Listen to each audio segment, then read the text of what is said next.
Okay, welcome to the AcreForward podcast sponsored by Taranis. I'm Mike DePaula here with Taranis, and I'm sitting with Matt Jungmann. Matt Jungmann. Matt, what is your relationship to Farm Progress? I am two things. I'm the one in trouble when things go sideways, and on my business card it says National Events Director for Farm Progress. How long have you been doing national events for Farm Progress? I've been doing it since 2004, so this is my 19th year of being in charge of Farm Progress Show, Husker Harvest Days, Farm Futures Business Summit, and the New York Farm Show. Is this the best show ever on the 19th year for you? This is pretty darn good. A lot of the success of the shows has nothing to do with anything I'm doing. It's all Mother Nature. So if we can get 75 to 85 degree weather for 3 days and beautiful sunshine and field demo crops that are in great condition, we're pretty fortunate. All that has to do with Mother Nature. Yeah, we've been getting your emails. I think everybody who's signed up gets a weather update and event update. People who listen to this, if we get it out quick enough, what should they be thinking about and why should they come to Farm Progress here? So every industry has its trade show, no matter what industry, and normally the trade shows are in Vegas or Orlando or Anaheim. The trade show for the ag industry is here in the Midwest, rotating between Decatur, Illinois, and Boone, Iowa. Odd numbered years we're here in Decatur, and even numbered years we're in Boone.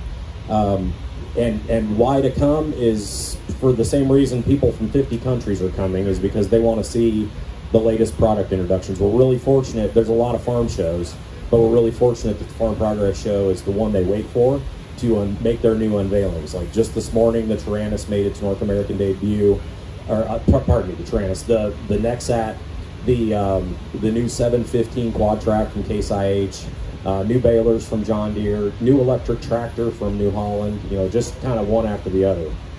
So a lot of firsts here this week at Farm Progress. What's the attendance look like historically, and how's it shaping up for this year, Matt? So historically, if we can get good weather like this, we would expect 150,000 people to come through over the course of the 3 days of the event. That includes everybody. That's you and me and everybody walking the streets. And you asked earlier about if you can get it out quick enough, why would people come? Here's what I'll tell you. No matter what we're going to get, 50% of them are going to be here Wednesday. We're taping this on Tuesday. So tomorrow, 50% of the people are going to be here. It's going to be parking lot back to the highway. It's going to be lines at the food courts. It's going to be chaos. And 30% of them are going to be here on today, Tuesday, and 20% of them are coming on Thursday. So Thursday is the day to come to the show. I tell all my friends, all my family comes on Thursday because you can park up front, lines are short, enjoy it, and it's the exact same show. Harvesting at 11, tiling at noon, tillage at 2, autonomy demos, sprayer drone demos. It's all the same stuff, all 3 days. We very purposely do that so that no matter what day you come, you get to see the same show. So folks that are listening to this, we're on a Tuesday. Wednesday's a pretty busy day. You should still come. It's only 50%. Yep. And then Thursday, same event, same stuff. You can get the full experience and better parking, so we should stick it out. Yep. We should attend on Thursday. Thursday's the good day. So, question for our listeners, which one's better, when you do it in Iowa or you do it in Illinois? Okay, this is my first. This is the one that we built first. We built this show site in 2005, and I was living in Champaign. All my kids were born in Champaign, Illinois, but I'm an Iowa State graduate and grew up in Iowa, and I built the Boone site near my home, original home, so I have a pretty soft spot for the Boone show site. I'm torn, but I sure like Boone a lot. Which one gets the greatest attendance on average? On average, the Decatur show is going to do better for attendance. And generally, if you go west across the Corn Belt, if you go from Ohio to Nebraska, farms get bigger as you go west.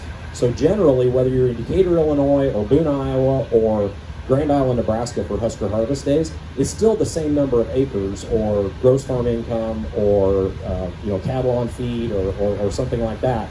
It's just it's less people. Less farms doing it. So the crowds are biggest in Decatur.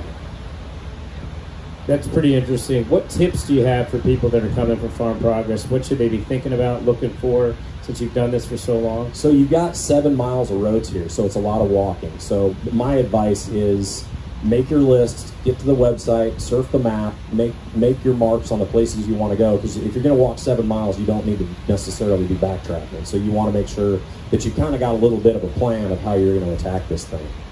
Absolutely. Also, they can stop by the Taranis tent here. We've got water and other beverages for folks to enjoy, and we've got a nice band that we'll be putting on for everybody when they're coming through. So it's going to be a pretty exciting time here.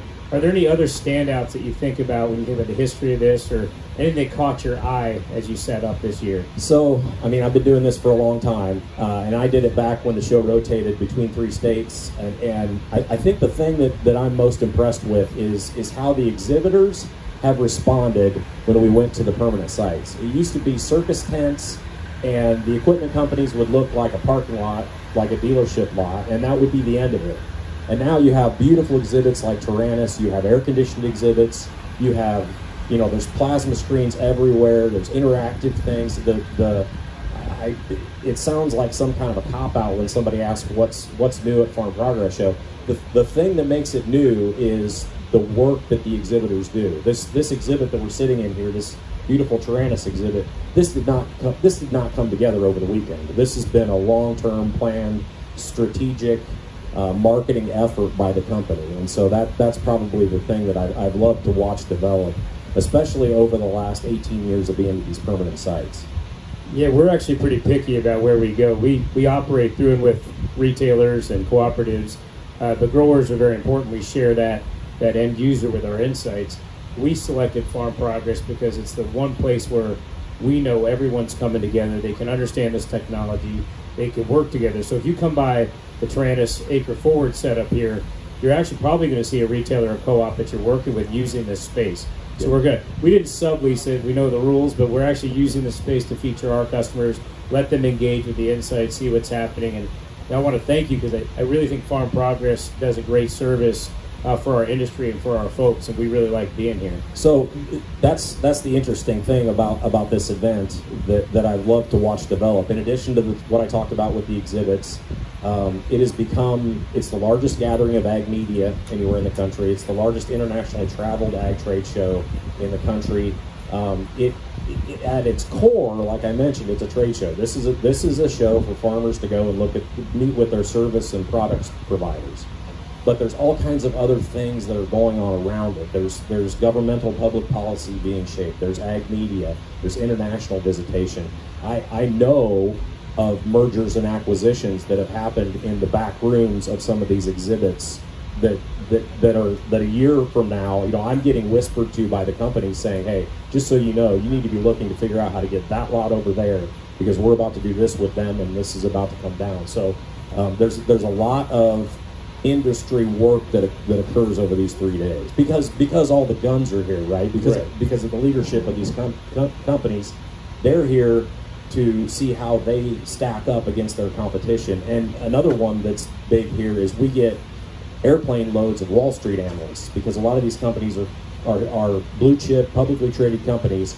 So they want to see how does an AGCO present themselves against their competition in the marketplace. And this is the kind of place where they can make some judgments on that. Well, a lot of people, there's a lot at stake when you look at the crop that we're raising and what we're doing as an industry, whether it's finance, credit, banking, equipment, inputs, what we do in crop intelligence. It's really important for people to come together, and you provided that opportunity. I'm going to switch gears a little bit. Any stories, because you said you hear about M&A, is there anything that you're hearing about now that we can get a heads up on? If not, any stories, anything? Now, what's your most memorable moment in your 19 years of Farm Progress that you can share on tape? Well, I've got a whole other off-the-record set of stories from, when you did this stuff back in your 20s, you behaved a little bit differently. Now I'm an old man and I got a kid in college, and I'm not about to record anything he might hear. So, it has been, I've gotten to work with a lot of different people. Working with the George W. Bush campaign, I got to work with George W. Bush twice. The first time he said that he was going to run for president, he did that in Amana, Iowa, and I was there and helped him do the setup and put the farm equipment behind him. And then I got a handwritten thank you note that he wrote me a couple days later. And then when he was doing his re-election in 2004, I really made my boss mad because we sat down at a big table full of Secret Service and everything else, and I just started shucking out my business card, and I harvested all these cool business cards from all these different governmental agencies, and the person that's in charge of every piece of food that the president eats and all these different crazy things. And when I worked with him when he was the governor of Texas, The Texas Rangers were his security detail, and they wear their guns on the outside. None of this talking into their sleeve stuff. And then 4 years later, you're working with the Secret Service, and it's a totally different experience. That's about as uptight as you get. And watching Secret Service guys go to Farm King and buy overalls with creases still in the legs that they're wearing to try to blend in at a farm show is hysterical. I would have liked to see that. I've been able to meet W once, and I actually saw the Secret Service. It was by mistake. We were at a restaurant, and the way those guys operate, the envelope they put around him, the way they work, the real professionals. We're lucky to have servants like that, people like that, providing that for our public officials and for us. Now, you have security and EMS here. Can you talk a little bit about why this is a good and safe event? I mean, fortunately, the weather's good, but you do have folks with health concerns and issues. What would you say to those with any concerns? Sure. So, yeah, the target market averages 56 years old, which means there's a lot of elderly folks here.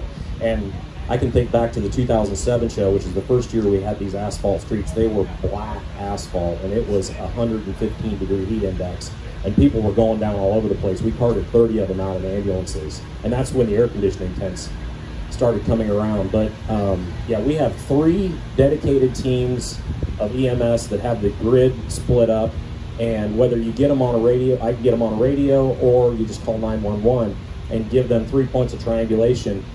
A friend of mine that I've been working with since 1995 had a massive heart attack at the 2021 Farm Progress Show. He was in the back of the exhibit talking to his boss, and he just fell backwards out of his chair and went gray.